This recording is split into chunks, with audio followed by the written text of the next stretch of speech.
మీరు శివాలయానికి వెడితే నందీశ్వరుడు ఉంటాడు. నందీశ్వరుడు యొక్క శృంగములలోంచి శివదర్శనం చెయ్యాలి. అసలు నందీశ్వరుడి దగ్గరికి వెళ్ళి ప్రార్థన చెయ్యకుండా శివలింగం వంక దర్శనం చెయ్యకూడదు. నంది దగ్గరికి వెళ్ళి మొట్టమొదట ప్రార్థన చెయ్యాలి.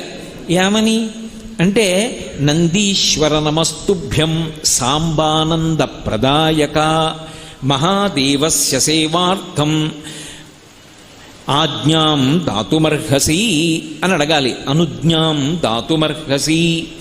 నందీశ్వర నమస్తుభ్యం. నమస్తుభ్యం అంటే రెండు చేతులు కైమోడ్చి ఇలా శిరసు ఉంచి నమస్కరించాలి. నమస్కరించి, ఓ నందీశ్వర నీకు నమస్కరిస్తున్నాను. ఎవరు నువ్వు? సాంబానంద ప్రదాయక. సా అంబ ఆనంద ప్రదాయక.